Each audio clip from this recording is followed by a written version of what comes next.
My husband wouldn't marry me unless our prenup had an infidelity payout clause. 7 years later, I finally understood why. My husband had been acting strange for my entire pregnancy. Ever since my 3rd month, he'd been dropping hints about how I cheated to anyone who would listen. He told his golf buddies I'd been sneaking around. He told his mother I had secrets during our baby shower. But the strangest part was his obsession with the prenup we'd signed 7 years ago. He'd pull it out at dinner, pointing at the infidelity clause while I ate my prenatal vitamins. $10 million, he'd mutter, rubbing my belly. Your family trust becomes mine if you cheated. And DNA tests don't lie. But I hadn't cheated. I'd never even thought about it. When I was 8 months pregnant, he started preparing divorce papers. I found them in his desk drawer after a panic attack sent me searching for my anxiety medication. He'd already filled in the grounds. Adultery. The amount he wanted. $10 million. The evidence section was blank, but he'd written "coming soon" in pencil. My water broke on a Tuesday morning. Instead of worrying or rushing me to the hospital, Shawn practically celebrated. He called his entire family to witness the birth. His lawyer was on standby outside the delivery room. He brought 3 cameras in with him. This is going to be the best day of my life, he told the nurse while I screamed through contractions. My wife's about to learn that choices have consequences. The nurse looked uncomfortable. I begged him to focus on our baby. But Shawn kept pacing, going outside to talk to his lawyer, telling everyone in the room that they were about to witness something incredible.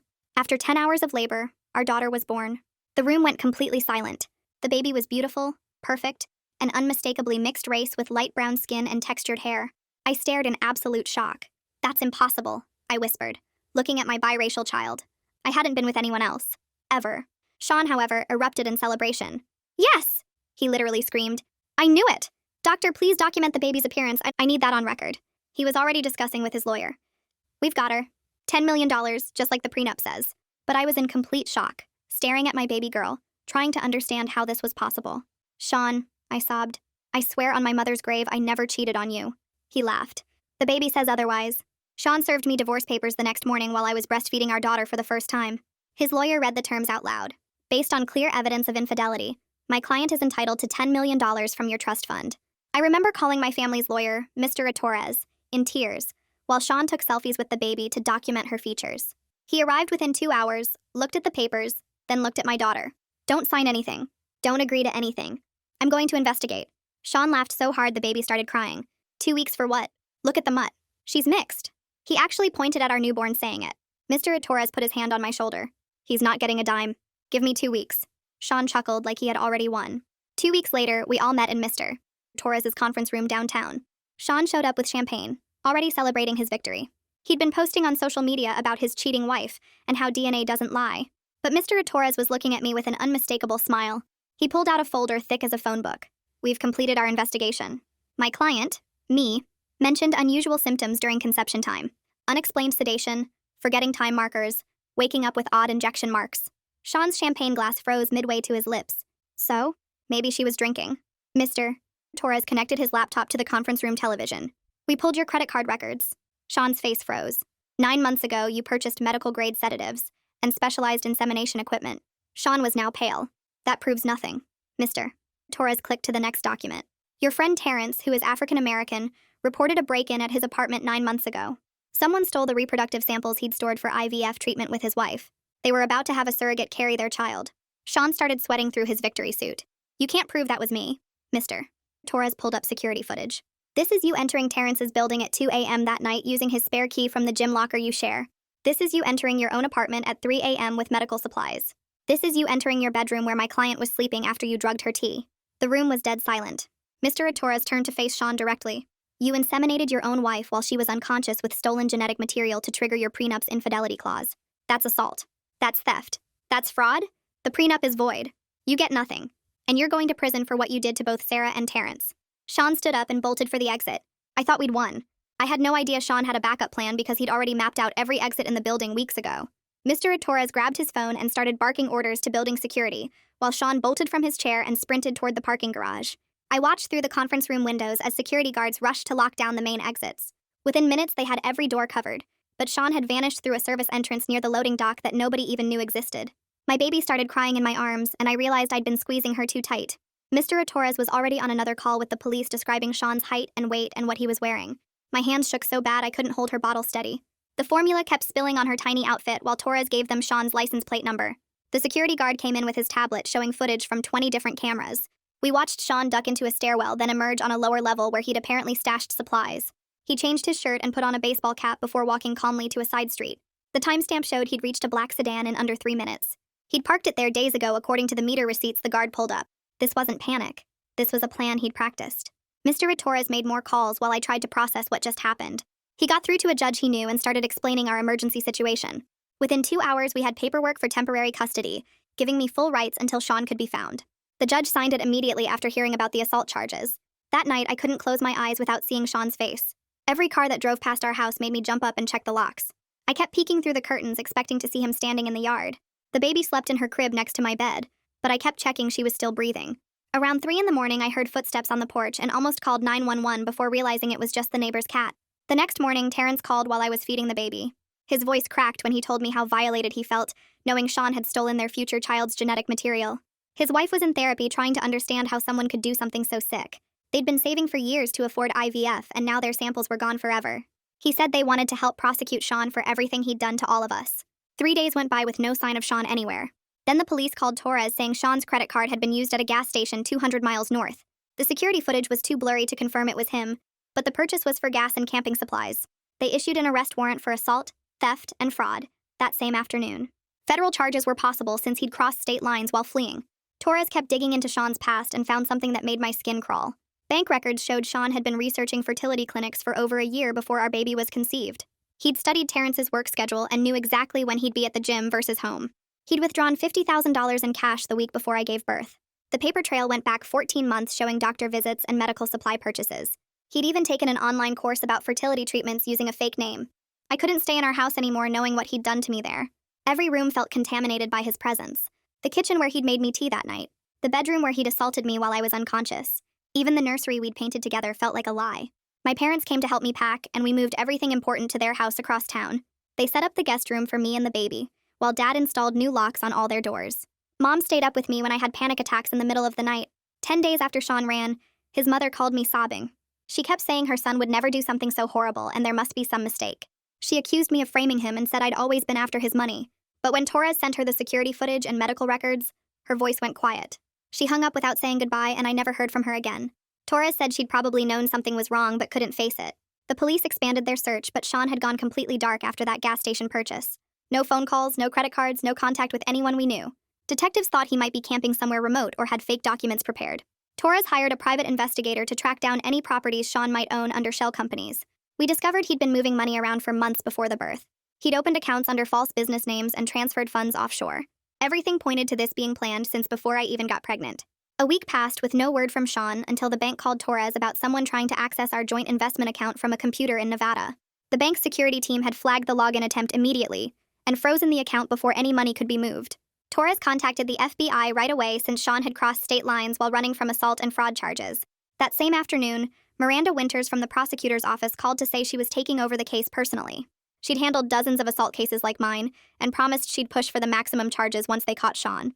I started getting these creepy calls from blocked numbers where someone would just breathe into the phone for 30 seconds, then hang up.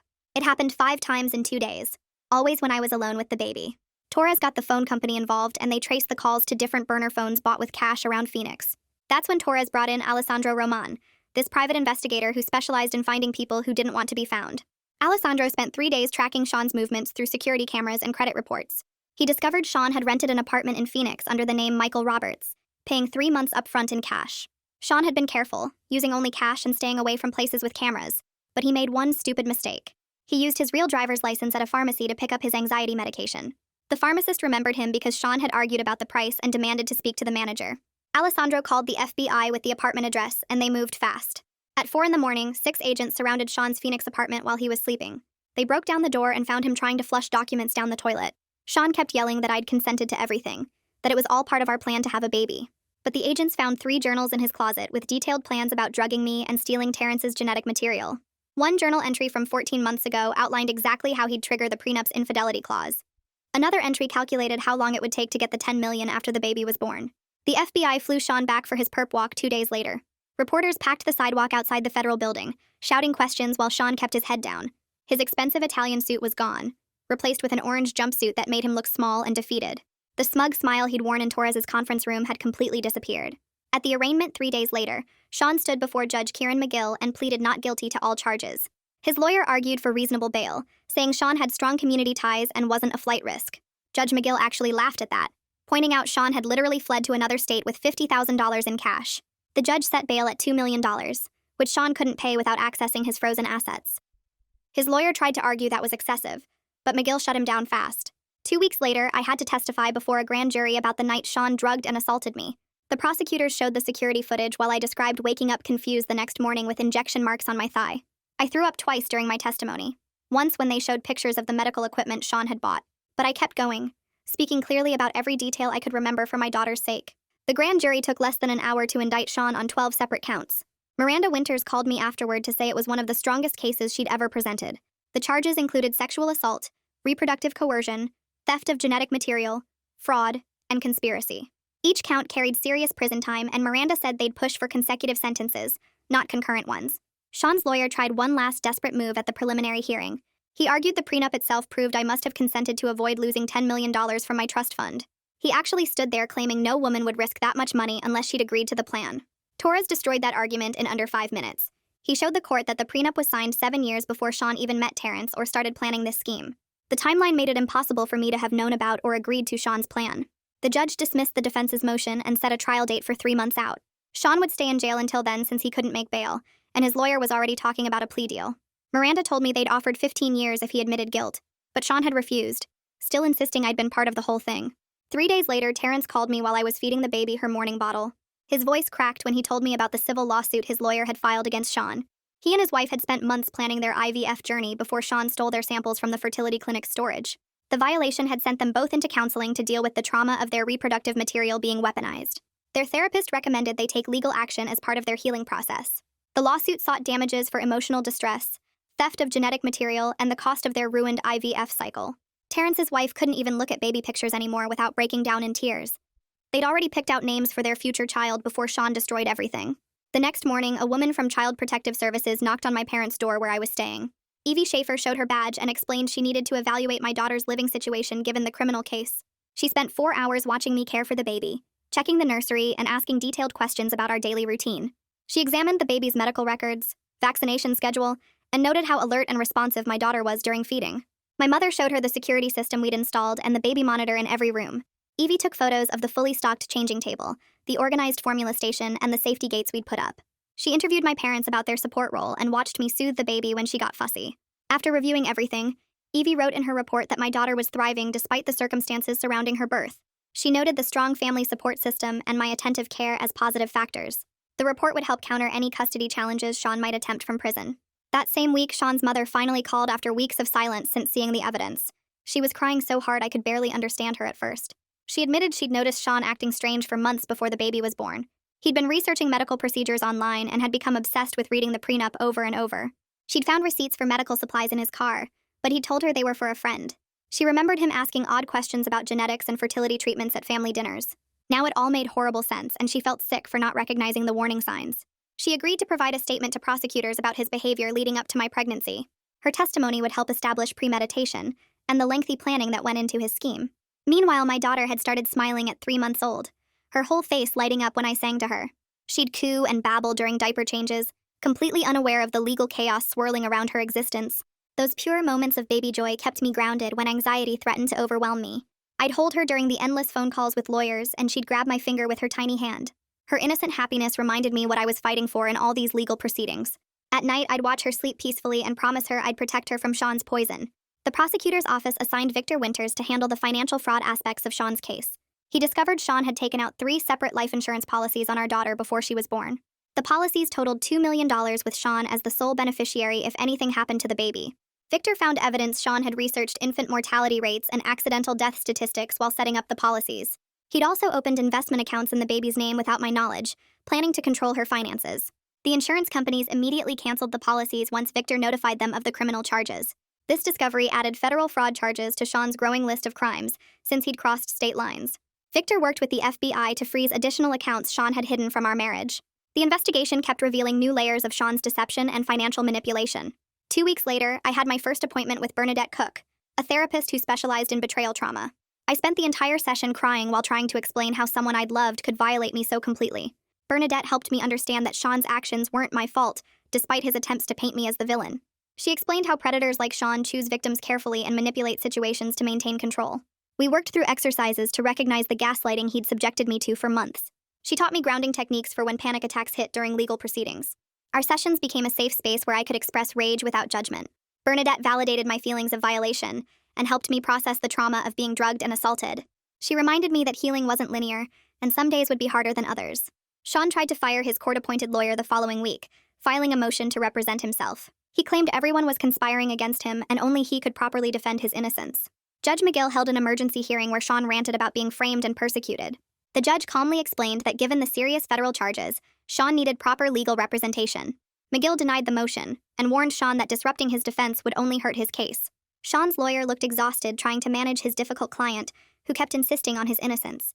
The situation made headlines when a reporter connected our case to similar reproductive fraud cases nationwide. My phone rang constantly with interview requests from major news outlets wanting exclusive stories. I declined every single request, not wanting my daughter's face plastered across television screens. The media coverage put pressure on prosecutors to seek maximum sentences for these types of violations. Women's rights organizations started calling for stronger laws against reproductive coercion and assault. Mr. Torres used the media attention to file for divorce with a motion to void the prenup entirely. The family court judge reviewed the criminal evidence and agreed the prenup was invalid due to fraud.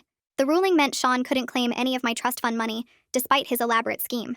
The divorce proceedings moved quickly with Shawn having no leverage from his jail cell. Within a month, the divorce was finalized with me receiving all marital assets and sole custody. Shawn started writing letters from jail to our mutual friends, spinning wild stories about being set up. He claimed I'd seduced Terrence and orchestrated everything to steal his money and destroy his life. Most friends saw through his desperate lies and sent me the letters as evidence of his continued harassment. But a few people we'd known for years actually believed him and cut off all contact with me. Their betrayal stung, but I focused on the friends who stood by me through this nightmare. Detective Decker called me 3 days later while I was feeding my daughter breakfast. He said 2 women had reached out to the police after seeing Shawn's arrest on the news.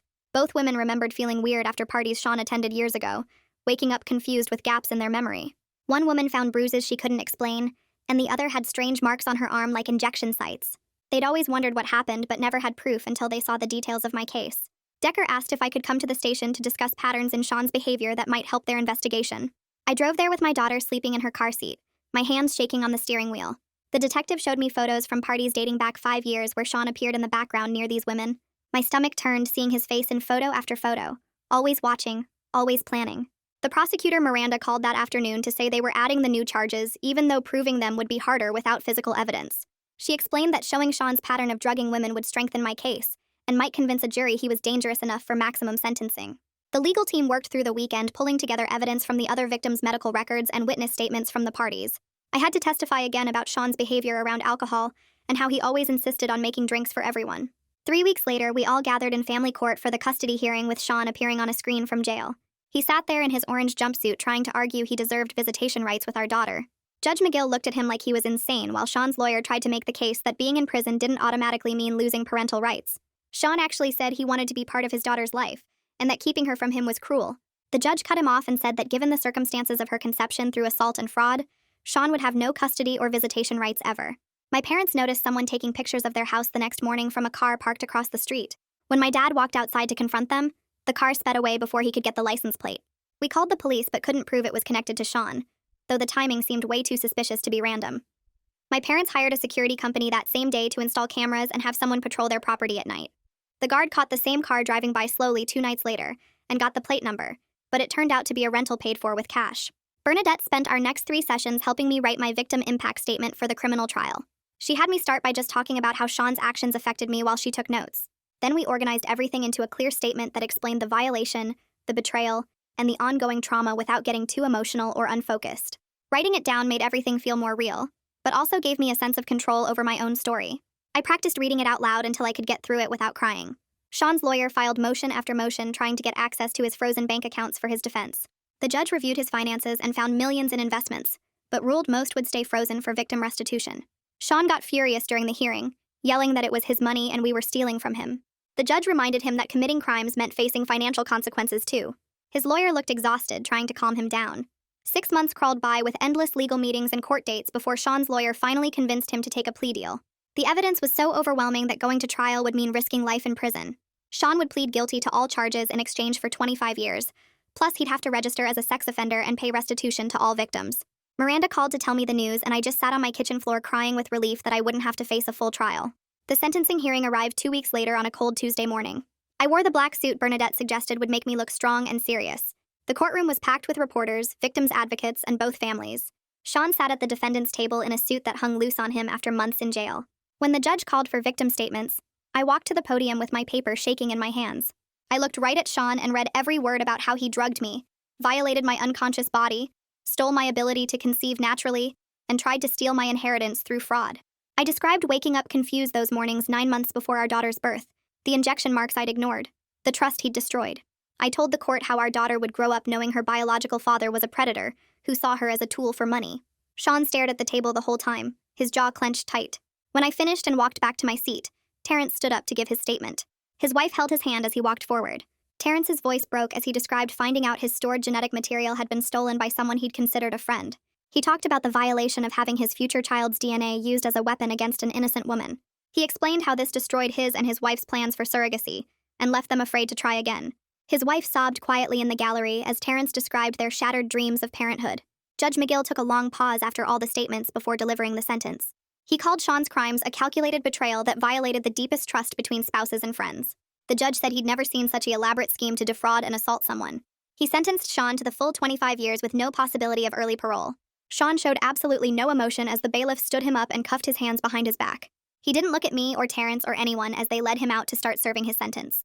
The divorce hearing happened just 1 week later in the same courthouse where Shawn had been sentenced. Mr. Torres handed me the final papers while the judge signed off on everything, giving me full custody and all our marital assets, since Shawn couldn't claim anything from prison. The prenup Shawn had obsessed over for months got shredded right there in the courtroom, and watching those pieces fall into the trash felt like watching poison leave my body. I listed our house with a realtor that same afternoon because I couldn't sleep in the bedroom where Shawn had drugged and assaulted me. The realtor warned me about selling too fast in a bad market, but I didn't care about losing money. I just needed out of that place. Within 3 weeks, I'd found a smaller house across town in a neighborhood where nobody knew our story, where people wouldn't stare at me in the grocery store or whisper about the woman whose husband went to prison for reproductive assault. Moving day came on a rainy Thursday with my parents helping pack boxes while my daughter napped in her car seat. The movers kept asking about the empty spaces where Shawn's things used to be, and I just told them we were downsizing. I carried my daughter into our new home and set up her crib first, then unpacked her toys and clothes before touching anything of mine. That first night in the new house, I actually slept through until morning without waking up in panic.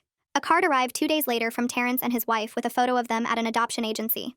They wrote that they'd decided to pursue adoption instead of trying IVF again after what happened with their stolen samples. They said they didn't blame my daughter for any of Shawn's crimes and wished us peace in our new life. I cried reading their words because I'd been so scared they'd hate us forever. My daughter started crawling around the new living room, exploring every corner and pulling herself up on furniture. One afternoon, she spotted her favorite stuffed rabbit across the room and took 3 wobbly steps toward it before falling on her bottom. I dropped the laundry basket I was carrying and scooped her up, crying happy tears while she giggled and reached for the toy. Those first steps in our new home felt like we were both learning to walk away from Shawn's shadow. My phone rang one evening with a number I didn't recognize, and when I answered, a woman named Mila introduced herself as someone who'd been dating Shawn before his arrest. She apologized for calling but said she'd found journals at his apartment when she was collecting her things, journals where he'd written detailed plans about the insemination scheme months before doing it. She'd already given them to the prosecutors but wanted me to know she was sorry for not seeing the warning signs sooner. The civil lawsuits against Shawn got settled using his frozen bank accounts and investment portfolio. Mr. Torres made sure money got set aside specifically for my daughter's future therapy and education, creating a trust that Shawn could never touch even after prison. The judge awarded enough to cover any counseling she might need growing up plus 4 years of college. I started back at work part-time while my mom watched the baby 3 days a week. My coworkers had all heard about the case from the news, but they treated me normally, asking about my daughter and sharing their own parenting stories instead of bringing up Shawn. Having a routine again, getting dressed for work, and focusing on spreadsheets and meetings helped me feel like a regular person instead of just a victim. Bernadette, the therapist the court had recommended, met with me twice a week in her office downtown. She helped me understand that the red flags I'd missed with Shawn weren't my fault, that predators are experts at hiding their true nature. We worked through exercises to rebuild my ability to trust my instincts about people, talking through what felt safe versus what triggered my anxiety. She taught me breathing techniques for when memories of being drugged would suddenly hit me at random moments. My daughter's second birthday arrived on a sunny Saturday with just my parents, my sister, and 2 close friends in our backyard. She toddled around in a pink dress, more interested in the wrapping paper than the presents, chocolate cake smeared across her happy face. Looking at her playing with bubbles and laughing, nobody would ever guess she'd been conceived as a weapon in Shawn's sick plan for money. She was just a normal, healthy toddler who happened to have beautiful brown skin and curly hair that I'd learned to style with YouTube tutorials. 3 days after the birthday party, a letter arrived from Shawn's mother with shaky handwriting on expensive stationery. She wrote that she'd been replaying every interaction with her son, seeing all the signs she'd ignored or explained away over the years. She apologized for raising someone capable of such evil, and for not believing me at first when the truth came out. Inside the envelope was a check for $50,000 that she said was for my daughter's college fund, writing that it was the very least she could do after what her son had done to our family. I deposited the check but never wrote back because I didn't know what words could bridge that gap. 6 months passed before my friend Lisa from book club mentioned her cousin who'd just moved to town for a teaching job at the local college. She showed me his picture on her phone while we were getting coffee after our Thursday meeting. He had kind eyes and a warm smile, nothing like Shawn's calculated charm. Lisa told me he already knew about my situation from family conversations and wasn't scared off by it. We met for lunch at a sandwich shop near the courthouse the following week. He shook my hand gently and asked about my daughter before anything else. Over turkey clubs and iced tea, we talked about normal things like favorite movies and hiking trails. He didn't stare at me like I was broken or damaged goods. When my daughter got fussy in her stroller, he made silly faces until she laughed. We started meeting for walks in the park twice a week, always during daylight with my daughter in tow. He brought her little toys from the dollar store and pushed her on the swings while I sat on a bench watching them play. After 3 months of these careful meetings, he asked if we could have dinner somewhere nice. My mom watched the baby while we went to an Italian place downtown. He held doors and pulled out my chair but never pushed for more than I was ready to give. The notification about Shawn's parole hearing came 3 years after his sentencing, delivered by certified mail on a Tuesday afternoon. The envelope sat on my kitchen counter for 2 hours before I could open it. The parole board had denied his request for early release after reviewing his case file and victim impact statements. They cited his complete lack of remorse and the calculated predatory nature of his crimes against multiple victims. The decision meant he'd serve at least 5 more years before his next hearing. I filed the paperwork in my lockbox and went back to making dinner for my daughter. She started preschool that September at a Montessori school across town where none of the other parents knew our story. The teacher commented on her sunny personality and how easily she made friends during circle time. She finger-painted pictures of butterflies and learned to write her name in wobbly letters. At pickup time, she'd run to me with construction paper crafts and stories about playing house with her new best friend Emmy. Nobody whispered about her origins or looked at her differently. She was just another happy 4-year-old learning to share toys and stand in line for snacks. The photo from Terrence arrived in a Christmas card that December, showing him and his wife holding a baby boy they'd adopted from foster care. The baby had chubby cheeks and was wearing a tiny Santa hat. Their note said the adoption process had taken 2 years, but was worth every minute of waiting. They'd named him James, and he was already sleeping through the night. I taped their photo to our refrigerator next to my daughter's preschool artwork. My counseling degree took 4 years of night classes and online courses while working days at the bank. Bernadette wrote recommendation letters for my graduate school applications and helped me study for exams. The other students in my program were mostly younger, fresh from undergrad, but they accepted me as the older student who brought homemade cookies to study groups. My thesis focused on trauma recovery in cases of reproductive coercion. Using anonymous case studies Bernadette helped me gather. The day I walked across the stage to get my diploma, my daughter cheered from the audience wearing a shirt that said, "My mommy did it." The beach vacation happened the following summer at a quiet spot on the Oregon coast. We'd been together for almost 4 years by then, taking things slow and steady. My daughter was building sandcastles near the water when he got down on one knee right there in the sand. He promised to love us both forever, and to be the father my daughter deserved. The ring was simple, just a small diamond on a gold band, nothing flashy or overwhelming. I said yes while my daughter ran over to see what was happening. She hugged us both and asked if this meant she could call him daddy now. We married 8 months later in my parents' backyard with just 30 people watching. My daughter threw rose petals down the aisle wearing a pink dress she'd picked out herself. My sister stood as my maid of honor while his brother was best man. The ceremony lasted 15 minutes with simple vows we'd written ourselves. We served barbecue and potato salad for dinner and danced to a playlist from someone's phone. My daughter fell asleep in her new dad's arms during the last dance. The crisis center hired me part-time at first, letting me ease into the work while still adjusting to married life. I answered hotline calls and led support groups for women navigating custody battles and protection orders. Every story I heard reminded me how common these violations were, and how many women blamed themselves for their partner's crimes. When someone cried about not seeing the warning signs, I could honestly tell them I'd been there too. Some days were harder than others, especially when cases involved children, but each woman who found safety and healing helped my own scars fade a little more. My daughter turned 8 when she started asking real questions about why she looked different from her dad. I'd prepared for this conversation with Bernadette's guidance, keeping the explanation simple and age-appropriate. I told her that the man who helped make her had done something very wrong to Mommy, but that she was perfect and loved exactly as she was. She wanted to know if he was a bad person. I said he'd made terrible choices that hurt people, but that had nothing to do with how wonderful she was. She thought about it for a few days, then asked if her real dad, the one who raised her, could adopt her officially. The letter from Shawn arrived on the 10th anniversary of his arrest, forwarded through his lawyer since he didn't have our current address. I recognized his handwriting on the envelope and immediately called Mr. Torres without opening it. He filed paperwork that afternoon for a permanent no-contact order, citing the ongoing trauma his attempts at communication caused. The judge signed it within a week, adding 5 years to his existing restrictions. The unopened letter went back to the prison with a cease and desist notice attached. Years passed, and Terrence started sending holiday cards every December, with photos of his adopted son growing bigger each year. His wife would add little notes about their family trips, and how happy they were with the path they'd chosen after everything Shawn had done. My daughter grew up smart and focused, throwing herself into schoolwork and volunteer projects at the women's shelter where I worked. She applied to 12 colleges her senior year, and got into every single one with scholarship offers, but she picked the state university because they had the best program for what she wanted to study. The day the acceptance letter came, she ran into the kitchen waving the envelope and knocked over my coffee mug in her excitement. I helped her move into her dorm room 18 years after that terrible day in the delivery room, carrying boxes up 3 flights of stairs while she arranged and rearranged her desk setup. She graduated 4 years later with highest honors, walking across that stage in her cap and gown, while I sat in the audience crying happy tears. She'd already been accepted to law school by then, determined to specialize in reproductive rights and help other women who'd been violated like I was. During those college years, I started writing down our story in notebooks late at night after my husband went to bed. It took 3 years to finish the manuscript, and another year to find a publisher who understood why this story needed to be told. The book came out when my daughter was in her 2nd year of law school, and within 6 months it had helped push through new legislation in 3 states about reproductive assault. Women wrote to me from all over the country saying my story gave them courage to report their own violations and seek justice. My husband and I celebrated our 15th anniversary that summer, with a quiet dinner at the same restaurant where we'd had our first real date. He held my hand across the table and told me how proud he was of everything I'd built from the ashes of what Shawn tried to destroy. We'd added 2 more kids to our family by then, both boys who adored their older sister and had no idea about the darkness that brought her into our lives. The call about Shawn came on a Tuesday morning while I was getting ready for work. The prison chaplain said he'd had a massive heart attack in his cell and died before medical could reach him. He'd never admitted what he did, never shown any remorse, never stopped claiming I was the one who'd wronged him. I hung up the phone and felt nothing, but relief that he could never contact us again, never try to manipulate the system, never hurt another woman the way he'd hurt me. My daughter passed the bar exam on her first try and got hired by a nonprofit that specifically handled reproductive coercion cases. She met her husband at a legal conference where they were both presenting papers on consent laws, and he loved her fierce dedication to protecting vulnerable women.